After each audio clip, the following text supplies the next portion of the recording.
Good morning and welcome to Creative Marketing TV. My name is Susan Joy Schlief, and I have a very special guest this morning, Natalie Remien, who is an intellectual property attorney. Welcome, Natalie. Thank you. Thank you for having me.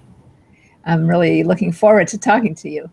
Let me read just a very quick bio from Natalie so you know who you are listening to.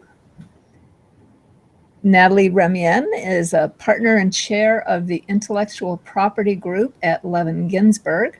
She is a seasoned attorney specializing in corporate and intellectual property law. With over 15 years of experience, Natalie brings insight from an in-house large law firm and solo practice perspective. Natalie holds a degree in business administration from the University of Colorado at Boulder and a Juris Doctor degree from DePaul University School of Law. Well, that's very impressive to me, Natalie. Thank you. Okay, so to get started, why don't you just give us a real brief understanding of what intellectual property is? Sure. Most people don't understand that term because it really is a combination of a lot of different things. So intellectual property is trademarks, copyrights, patents, trade secrets, all sorts of different legal terms that are all sort of folded under one umbrella. And each one is fairly different and has certainly different laws pertaining to each. So all of which can be used to protect the assets of a company in some form or fashion. Okay, that makes sense to me. And as you know, we talked about this before, the subject area that I wanted to focus on for this show mainly has to do with creative works, and especially the use of photos, illustrations, and other visual images for small business marketing. I don't know if this is something you experience in your work, but I hear so many people talking about doing a Google search and then downloading any pictures that aren't marked as copyrighted. Let's talk first about why that's a problem. Sure. So I do encounter that, and under the broad brush of intellectual property, this clearly falls into copyright, and we do see this quite a bit, where a busy salesperson will, or a busy business person will sort of grab an image, or perhaps a marketing employee will grab an image off of somewhere online and assume that it's fine, and they will use it for whatever their purposes are, and then all of a sudden get a cease and desist letter and have some exposure for the company. So these scenarios sort of run the gamut from everything from intentionally doing that to absolutely not intentionally doing that. And their legal liability can be tied to whether or not there was intent or not. But certainly they still, even if it was unintentional, they certainly still can be held liable for copyright infringement and various other claims. And financially liable, I assume, right? Certainly. Yeah. Certainly. Yep. Yep. Absolutely.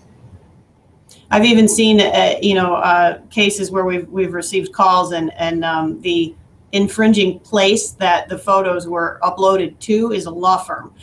So, oh, wow. So it's not just the unsavvy business person. Perhaps it's savvy business professionals. It's lawyers. It's who don't practice in this area, obviously. They sometimes make the mistakes too. People in general, yeah. That's interesting. And what could the consequences be for that type of unauthorized use of copyrighted images? Sure. So copyright infringement damages are somewhat complex. There's a couple of different categories. There's actual damages, which are somewhat difficult to prove usually by a plaintiff, but they certainly exist. They're sometimes called compensatory damages. These are the actual dollar amounts that the plaintiff suffered as a result of the infringement.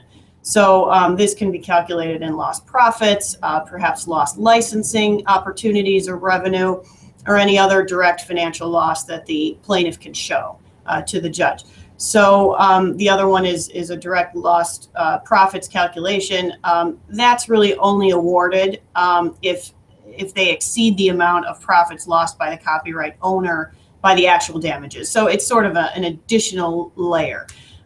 But there's fortunately a statutory damage piece as well. And this is something that the plaintiff can, if they have the registration for their work with the Library of Congress, and we can talk about that later, but if they have the registration, they can elect to be calculated with statutory damages as opposed to having to prove actual damages. And that's really typically where most plaintiffs go because it's easier to establish what that is. That said, the statutory damage range is quite broad. It can be between $750 and $30,000 per infringement. So it really depends on a number of different factors. The courts could come up with as little as $200 or as much as $150,000 per infringement if they determine that it's really willful. And that's for one work. So while the range is very broad, it certainly is not pennies, right? It certainly is something to be taken very seriously. Yeah, definitely. And let's talk for a minute about how big a risk is this really? If somebody uploads a photo that's copyrighted and they don't realize it and it's on their website, how likely is it that they are going to get caught? A lot of people do this where they think, well, I'm just small, or, what's the likelihood? It really depends on a number of factors. It depends on where they took the image from. Certainly, if they got the image from, a large company that does police their images, Getty, for example, has lawyers who work for them who do nothing but scour the internet and look for their images. And that sort of thing. So certain larger companies will certainly have lawyers and will be policing the internet. So there is, the bottom line is that there is a pretty high likelihood that a website is going to get caught, even though they think, well, I'm not very big, or whatever the circumstance is. It also, of course, depends on how popular their site is where they use this image. How much is it viewed? If it's certainly not able to be found, then of course, probably a little less likely that they're going to get caught. But all in all, the risk is actually really quite often that people are caught with this. We get quite a few calls where they've received some sort of cease and desist letter or something of that nature. Yeah. And just for our viewers to know, my understanding is that there is software that those companies use to track whether their images are found online. So Absolutely. It really doesn't have anything to do with how big or how popular your website is. It can be found as long as it's visible. Right. And so with all the emerging technology that they can use, it's not just even human power, it's electronic search capabilities, and now really things can be found quite easily. Right. Yeah. Okay, so definitely something that we should be avoiding, it sounds like. Right.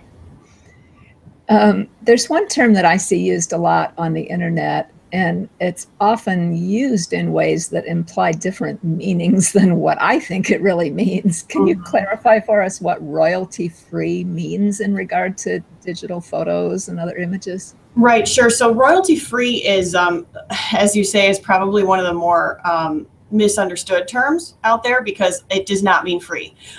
Royalty-free means that you pay for an image and you can have multiple uses of that image. So for example, you may pay for an image and you might be able to use it on your website, and then you might be able to put it on t-shirts or mugs or whatever, but you have the ability to use it in multiple different places for yourself. But usually royalty-free does still mean that you have paid for it initially. So it is kind of a misnomer among just sort of the general population. The direct opposite of that would be rights managed, which is sometimes a term that's heard, and that's just the opposite, where the license fee is actually negotiated for different uses. So, you've paid for it once only for a limited specific use, and then if you want to use it for X, Y, or Z, we're going to have to renegotiate that. So that's just the opposite of the royalty-free term. And the rights managed, is that usually for more expensive works? Of course, yeah. And that's usually a private agreement where, two parties are actually negotiating what the use of the license is going to be. And it's usually more of a high cost, more sophisticated license arrangement. Okay. Let's see. Now, there are also quite a few well-established websites where public domain images can be downloaded for free. would you explain for us a little bit what public domain means and why those images can be used, even though Sure. copyrighted ones can't? Right, right. So works in the public domain actually probably were works that were copyrighted at one point in time. So what that means is that now they're in the public domain. It means that they're in the public access pool, shall we say.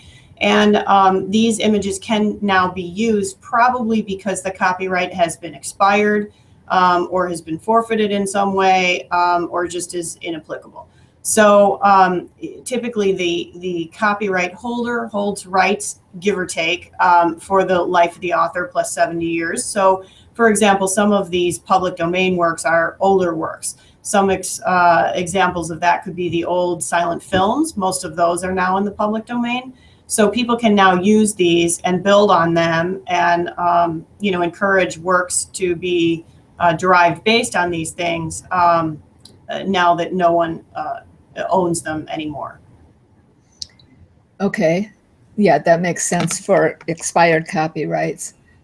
I understand there are also some sites where even sometimes people have a site of their own where they put all of their photos into the public domain, even though they're not old and expired. Mm-hmm. Does that mean they're actually giving up their copyright on those works? Right. So if the author themselves wants to give away certain rights, they can do that.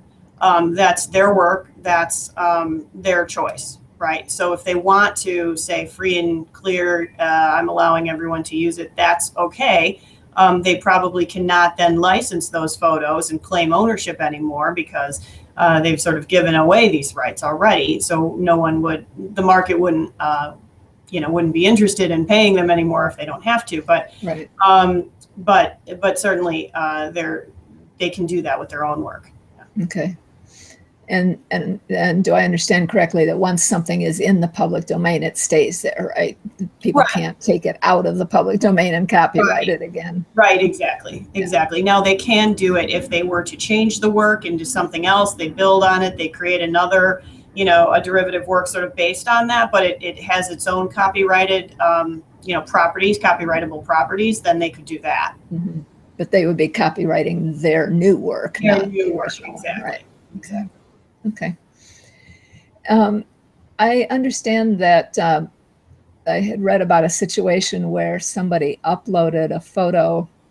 A lot of those public domain sites that I was mentioning they allow different people to upload photos and contribute to the free collections. Mm-hmm. I heard of a story where someone uploaded someone else's copyrighted photo and claimed it was their own and that they were placing it in the public domain. Do you have any idea what would happen in that kind of situation? If you used that photo, would you be liable even though it was improperly? Sure. Well, the person who uploaded it and claimed that it was in the public domain when it wasn't, and it wasn't their photo, obviously, that person would be liable, to the actual author. So that's probably a recipe for a lawsuit, right there. The end user then could also be liable, certainly.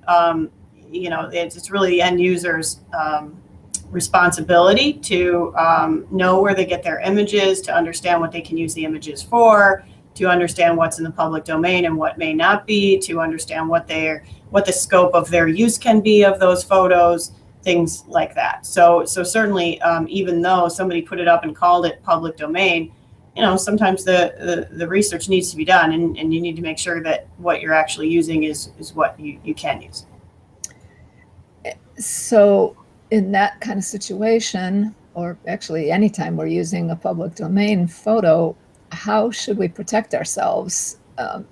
Do we need to take a screenshot that shows, this was on here, and that we're trusting that website is giving us the right information?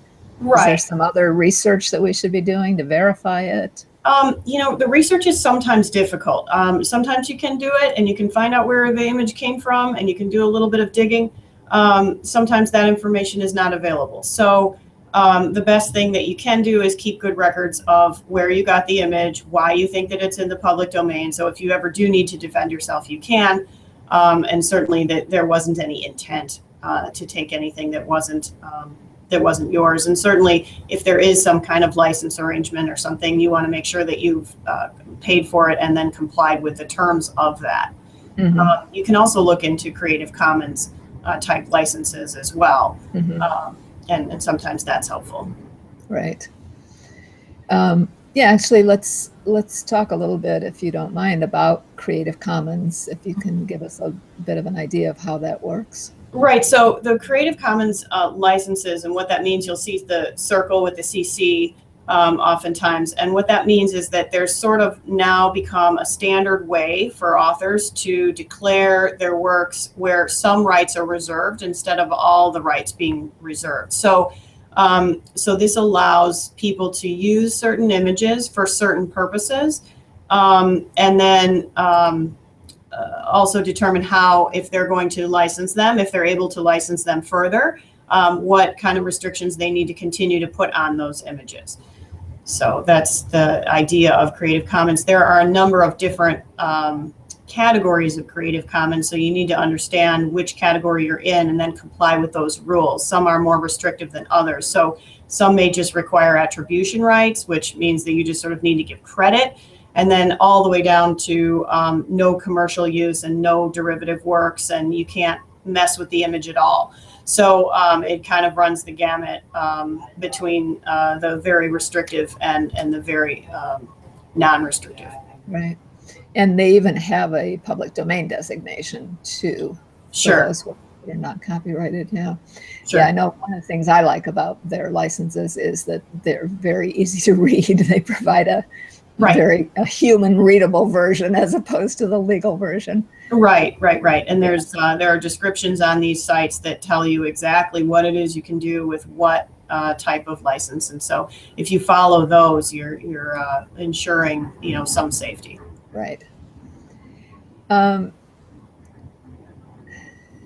So you mentioned maybe keeping a record of what we're doing with the image, where we got it, what website, maybe taking a screenshot even, right, to indicate that it was there. Yeah, always a good idea. You just never know. And hopefully the company doesn't have to defend themselves, but if they do, then, they can keep a record. You have the record. Yep. Sure. That sounds good. Yeah, because if nothing else, even if you do end up being liable, hopefully it should be for a smaller amount. If you Right, it certainly goes toward intent. Yeah, absolutely. So it goes toward what your mindset was at the time, and that certainly can help reduce the damages. Right. Regardless of whether someone is using paid or free images, what are some of the other concerns they should be aware of besides the copyright status? I know there are some other issues. Right, there certainly are other issues besides copyright, and even a few other issues within the copyright realm. So people should also be aware of the term fair use and what that means. A lot of times this term gets thrown around quite a bit, and fair use really is sometimes misunderstood, but it's really a defense to copyright infringement. So what that means is that technically there's infringing use here, but it's okay or allowable under certain circumstances, in which case you would not be sued because presumably the person who would sue would understand that this is a fair use and that their lawsuit wouldn't go too far. So while they could bring a lawsuit, it wouldn't go too far. So for instance, this is sometimes news, for purposes blogs, for purposes of criticism or comment, First Amendment type things. And so sometimes there's even multiple copies allowed for classroom use, educational use. So there are certain circumstances in which case images can be used and not even licensed, and this is allowable under a fair use. Is that more commonly an issue for written works than for images? More for written works, technically, yeah. Although it can be applicable to images, more for written works, yeah, certainly. You should always, other issues around copyright, businesses should always be aware of the Digital Copyright Millennium Act, Digital Millennium Copyright Act, sorry, DMCA. They should be aware that you can't remove a watermark from certain photos. We've seen scenarios where people have taken the watermark of some author off of a photograph and put their own on, and done a bunch of things. So there are other laws that pertain that are not just the copyright infringement statute. There are other laws to be aware of and things that go on out there that are clearly not legal. There's other things in general in the intellectual property world to be aware of. Photographers often have concerns about their business name and things like that. If it's not just their name, certainly they need to be aware of trademark issues and things like that, where they want to be doing the right searching, because calling your company XYZ or using a certain logo or something that even if someone has designed it for you, stranger things have happened where like minds have thought of the similar thing and already used that with those goods and services. So trademark is something that people often do still overlook, and we still get plenty of inquiries as far as, I've received this cease and desist letter and I don't want to change my name, and I've been using it for a little while now, and that would be expensive, and versus the idea that litigation over this would be more expensive. So sometimes they do end up rebranding. Yeah. It just depends on the scenario. And trademark would apply to images that people might use too, doesn't it? Like if they take a photo at an event and it includes IBM or Disney or something in the background, are they not able to post that photo then? Because so permissions would need to be looked into as far as what's in the image. Certainly, those logos of various companies, particularly the large companies, are very well managed and policed, and certainly permission to use those logos in certain ways certainly are important, and can cause problems. What would be the general guideline for people to just anytime if they have an image of a logo for a big company in their picture, then they need to contact them about using it, or is it only if it's for commercial use? Or the rule, well, like you said, there's a number of different factors depending on what they're doing and how they're using it and everything else. So if this is an image that they've taken and they know that they're going to be using it for commercial use, for example, certainly they should get permission. You always should err on the side of getting permission. It's hard to say that you didn't know where to call to ask for permission to use the IBM logo, or whether or not this is okay to have in the background, because everyone knows who they should call. So it's one thing if you can't find the owner, or if you don't know where the image came from or something like that. But if there's a trademark in the background, and you certainly know where to go to ask, there's not a whole lot of excuse as to why you didn't at least try or see if there's any kind of permission needed. Mm-hmm. Would that be true also at events, like big events? I don't know if Lollapalooza has a trademark on their brand, or something like that. You're going to SeaWorld on vacation, can you have their logo in your picture? Or Right. It's certainly big events like that. It's certainly images of people as well. I mean, certainly they have a right of publicity as well. So right of privacy, right of publicity, particularly famous people, things like this. Sometimes you can use their images and sometimes you can't, depending on what it is you're doing with those images. Certainly there was a recent case with Michael Jordan, I believe, and they were doing something that appeared to be okay, but he had a problem with it and didn't like it, and they ended up owing quite a bit of money. So and I think it was sort of even a news piece. I can't remember exactly, but it was a congratulatory thing or something like that, and it was the thought behind it was meant well, but didn't turn out well. So. Yeah, that's a good point. I was talking to a friend online recently, and she had a new Facebook page where her assistant had posted some photos that were interesting old photos. So I looked at them and went to search for them and found that they were from a newspaper website. So they were clearly copyrighted photos. They weren't that old, and I messaged her about it, and I said, you could get in trouble for those. And Right. She just kept saying, but they're such beautiful photos. I thought they should be shared, you know? Right, right. And that's clearly the artist's perspective, right? Right, right, They're beautiful. We should be able to share and share alike. right. And in some cases we can. And in another, it's certainly moving in that direction, much to the dismay of some copyright owners. Yeah. There is this sort of balance going on in the copyright world between the rights of the owners and the, the creative world that wants to just be able to share and build upon and create. And so there's always this kind of push-pull going on between those two camps. Actually, that's a good lead into another thing that I wanted to ask you about. I've heard some strange things about Pinterest giving people permission to share anything on their website, and that seems to be the common belief among Pinterest users, that they can take any image from Pinterest and share it because Pinterest has given them permission to do that. What are your thoughts on that? I'm not real familiar with the Pinterest rules. I'm assuming that some of these sites like that have certain things where when you upload your image to them, they own that image. And so sharing amongst the members on that site then is okay, because it's actually the website now that owns the image. Mm-hmm. So that could be. But that would need to be that you own the image in order to do that, then, sure, right? You couldn't be using someone else's photo. Yes, of course. That's assuming you can't take somebody else's image and post it up there. Right. Exactly. That's just, the common sense, way is to just understand where you're taking these images. If they're not yours, where are you getting them from?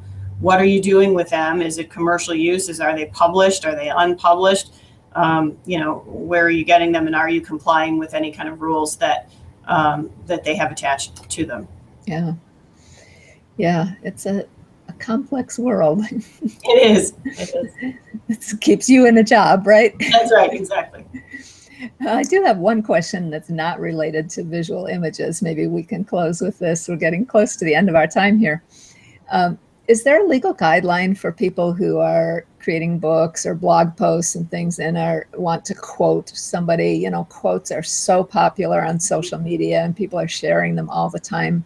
Can you just take a quote from anywhere and share it, or are there guidelines that people should be following? Sure. So there are yes and yes is the answer to that. Yes, you can use some of these quotes. Particularly, there are websites that have quotes. Most of the time, the general answer is that you can use quotes, but you do have to be somewhat careful. And so there are a number of different things you need to consider. So the amount of the quote, the amount of and substantiality of what you're actually taking is very important. So for example, I wouldn't advise somebody to take a whole chapter out of someone's book and repost it somewhere and take the whole thing, because this is more than substantial. This is not just a few lines. So a quote is one thing, a short thing is one thing, but if the amount is so large that you're now taking sort of the gist of the work or a lot of the work, or perhaps it's shorter, but it's the actual heart of the work. Perhaps, so that's the amount and substantiality. Amount and how important is it that you need to kind of be careful of. But shorter things, certainly like quotes, typically are okay. Depending on like a sentence or two, certainly generally be fine. Certainly. So, and some of these sites, then you want to keep track of where did you get that quote as well, just in case you should ever have to defend yourself on that. Where is it and what was your intention? So the other thing is the purpose and the character of what you're going to be doing with that use, of course. So if this is going to be commentary, this is going to be fair use, things like that, that tends to lend itself toward, more fair, less risk, shall we say. And so then there's obviously non-commercial uses are always favored. That's going to get less trouble than a business who is using it commercially. So that's something that you should take into consideration. There's other facts as well. Maybe, is the quote factual or is it fiction? So if it's factual and you're citing data, This type of thing cannot even be copyrighted. So, so for example, if you're citing data off of a government website that is, published and true, then you're just reiterating facts. Those are certainly low risk, if any risk. Things like that. Is the work published or unpublished? The unpublished works tend to get more protection. The creative works tend to get a little more protected as well. So, and then what is the effect on the potential market? So, are you causing problems by what you're doing? In other words, did you copy this work and then cause substantial harm to a company or something like that? So, so you want to kind of judge what is the effect of your quote or the extensiveness of your quote on the market as a whole. Okay. So am I hearing you right then that we really should only be using quotes that come from a quote website as opposed to just taking a sentence out of a book and quoting it, or a quote from somebody's webinar that they gave? Or Right. Certainly the websites are a little bit less risky. And you never know where, if you go and hear a talk and someone says something, you don't know where they got that. So if you do the research on where do they get that quote, maybe they said it, but maybe they got it from someone else, that would be advisable. So, so it's not that you can't use additional quotes. It's just that you need to do your homework. Okay. Yeah. And I assume for people that have been dead hundreds of years, it's not so much of an issue, right? Sure. That again is sort of a public domain kind of Right. kind of concept there. Right. Yeah. All right. Well, I think we're about out of time. So is there anything else you'd like to share as we wrap up here, Natalie? No, I don't think so. Thanks for having me on today. And you're welcome. I hope this has been informative for people. It's been very helpful. And I know you said you had an article that you wanted to send people to. We'll post that link on the YouTube channel under the video, but do you want to just give people an idea of what that article is about? Sure. That's really just a short piece on sort of what images you can use in your business and what you can't. And basically it just goes through a little bit more of the Creative Commons type of categories and what those are in a little bit more detail. Oh, good. That will be very helpful. Thanks. Sure. All right. Well, thank you so much. And thank you to all of our listeners. Thank you. Have a great day.